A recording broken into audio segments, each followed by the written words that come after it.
आपका बहुत बहुत शुक्रिया, बहुत बहुत धन्यवाद। आपका नाम तो 14 पे था नहीं तो सही है, सही है, तो मेरा भी कर दो। ये बात सही है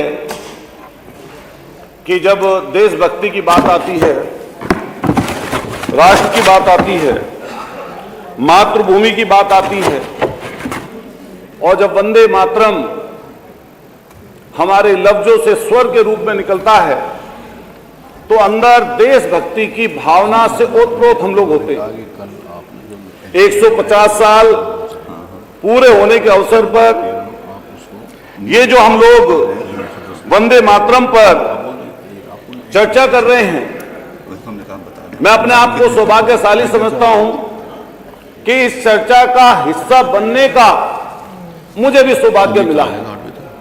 और ऐसे अवसर पर मैं कोई लांछन, किसी तरह का अपशब्द बोलना नहीं चाहता।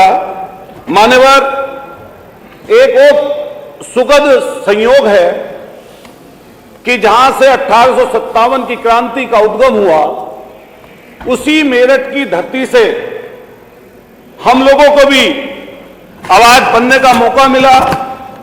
हमारी मातृभूमि भी वही मेरठ की धरती है जिसमें 1857 की क्रांति में शहीद आजम शहीद धन सिंह कोतवाल गुर्जर जी ने अपने प्राणों की आहुति, न केवल अपने प्राणों की आहुति, बल्कि उनके साथ साथ उनके पूरे गांव को अंग्रेजों ने उजाड़ दिया था। उसके अगल बगल जब हम जाते हैं तो दिल्ली के आसपास के सारे क्षेत्र, चाहे वो सहारनपुर का इलाका हो, चाहे मुजफ्फरनगर इस समय हो, बागपत हो, शामली हो, मेरठ हो, बुलंदशहर का कालाआम हो, और दिल्ली के इर्द गिर्द के सारे इलाके, शायद ही ऐसा कोई पुराना पेड़ होगा जो बहुत 100 साल से पुराना होगा पेड़, ऐसा हो नहीं सकता उस पे फांसी के फंदे पर हमारे लोग लटके ना हो। अभी चर्चा बनती है, आगे आगे चलती है, सब लोग अपनी अपनी बात कह के जाते हैं, लेकिन पूर्व के वक्ताओं ने, खास तौर से भारतीय जनता पार्टी के नेताओं ने हमेशा जब वंदे मातरम की बात की तो कहीं ना कहीं वो बंटवारे की सियासत के लिए उसका नाम लेते हैं। और पूर्व का इतिहास उठाकर अगर हम लोग देखें और नजदीक से जाएं, पुरानी समय में जब स्वतंत्रता संग्राम चल रहा था इस देश में, तो पूरे के पूरे समय में शायद इनका एक भी नेता, एक भी इनसे जुड़ा हुआ व्यक्ति ऐसा नहीं होगा जो वंदे मातरम का जयकारा लगाते हुए जेल गया हो। 4 के भी नाम ये लोग भारतीय जनता पार्टी के लोग बता नहीं पाएंगे। ये वो लोग हैं जो दूसरों के महापुरुषों को अपना नाम देना चाहते हैं और समय समय पर जब इनको कोई नजर नहीं आता तो फिर ये उसको कंट्रोवर्सी में तब्दील कर देते हैं। सन 1942 का भारत छोड़ो आंदोलन, जिसमें इनके लोगों ने उस आंदोलन का विरोध बाकायदा चिट्ठी लिखकर किया, और जब बात आती है वंदे मातरम को अपनाने की तो 24 जनवरी 1950 को संविधान सभा ने संयुक्त रूप से सर्वसम्मति से वंदे मातरम को राष्ट्रगीत का दर्जा दिया, उसको अपनाया और पूरे देश ने उसको अपनाया। लेकिन जैसे ही हम लोग आगे की तरफ बढ़ते हैं, देखते हैं और तरह तरह की बातें जब आती हैं, तो अभी मुख्यमंत्री जी कुछ समय पहले जब सदन में बोल रहे थे तो उन्होंने उस समय के लोगों का जिक्र किया, लेकिन अगर नजदीक से जाएंगे उस समय के लोगों का जिक्र करते हुए तो ये वही लोग हैं जिन्होंने उस समय की मुस्लिम लीग के साथ बंगाल में, सिंध में, नॉर्थ वेस्ट फ्रंटियर में आपके लोगों ने साझा सरकारें बनाई और उन साझा सरकारों में अपना योगदान दिया। और अलग अलग समय पर अगर इनका देखें तो राष्ट्रगान का भी अपमान, जो सबसे बड़ा संगठन है, आप लोग मात्र संगठन अपना बताते हैं आरएसएस, उसके मुखपत्र में भी राष्ट्रगान को आइटम ऑफ द इंटरटेनमेंट कहा, यानी मनोरंजन का साधन बोला। आप सोचिए, जो राष्ट्रगान को मनोरंजन का साधन बोल रहे थे, उनकी कैसी उस समय की सोच रही होगी, कैसा उनका विचार रहा होगा।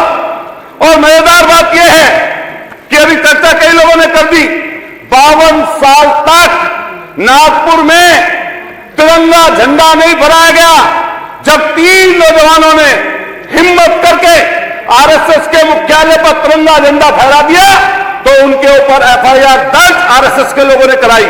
माने वो 13 साल मुकदमा चला और 13 साल मुकदमा चलने के बाद में उनको जब मुक्ति इससे मिली। अब हम पूछना चाहते हैं, कहना चाहते हैं कि लगातार जब इस तरह की चर्चाएं आती हैं, आप वंदे मातरम बोलते हैं, हम वंदे मातरम बोलते हैं।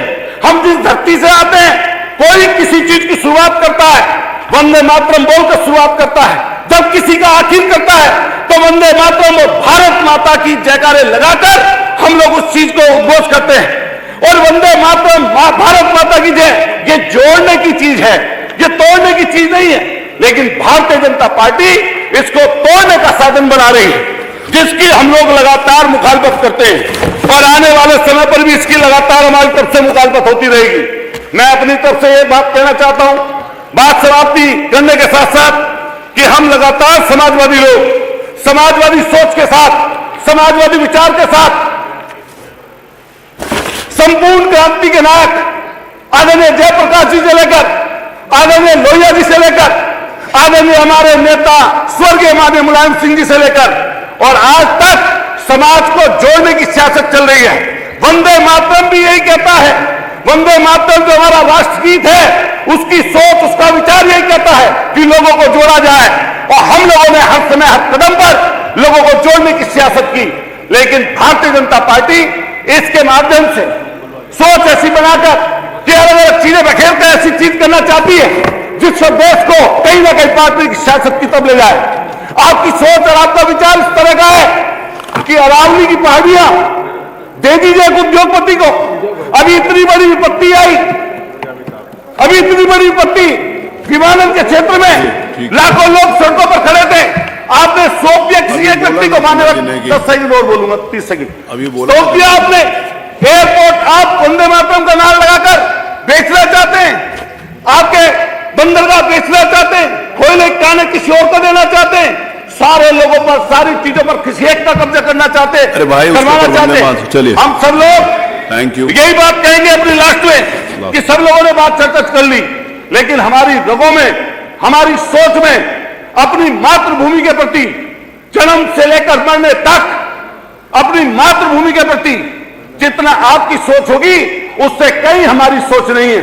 और मैं अपनी बात को आखिर करते हुए सब लोगों से कहूंगा कि हम लोग इसी सोच और विचार के साथ कि जहां जहां जरूरत पड़ेगी, जहां देश का नंबर आएगा, जहां देश की बात आएगी, वहां सबसे पहले लहू बहाने का काम हम लोगों ने किया, हमारे पूर्वजों ने किया, हम भी करने का काम करेंगे। बहुत बहुत आपका सबका शुक्रिया, आपने बोलने का वक्त दिया, धन्यवाद। बोलिए भारत माता की, जोर से बोलिए, बोलने की नहीं अब क्यों नहीं बोल रहे? बोलो ना, भारत माता की, वंदे, बोलो वंदे, वंदे, वंदे, अब बोली नहीं।